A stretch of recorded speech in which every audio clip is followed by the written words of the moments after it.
Klub Filmu Niezależnego. Zasubskrybuj nasz kanał. Pałęcice przestały nadawać. Znowu się panu udało, panie Blond. Blond, co się spodziewałeś? Straciliśmy łączność z pałęcicami. Lewa kieszeń! Uważaj, bo to prototyp. Chciałeś tak daleko zaparkować? Ile miałeś kobiet? Wasza współpraca z Amerykanami oznacza wojnę. Wasz kraj zniknie z powierzchni ziemi. Na pochlebstwach daleko nie zajdziesz, ale próbuj dalej.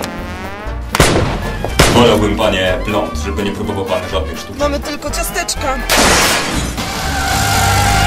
To Ali Archer, kiedy współpracował z CIA. Chodzę do głównego systemu.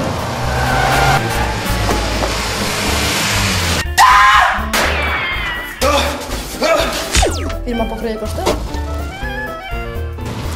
Uprzyjemnię panu czekanie na śmierć, panie Blond. Kowalski.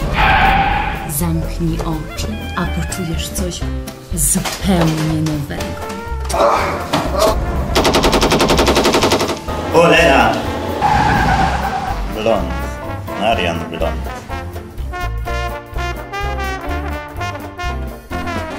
Będziesz działał sam.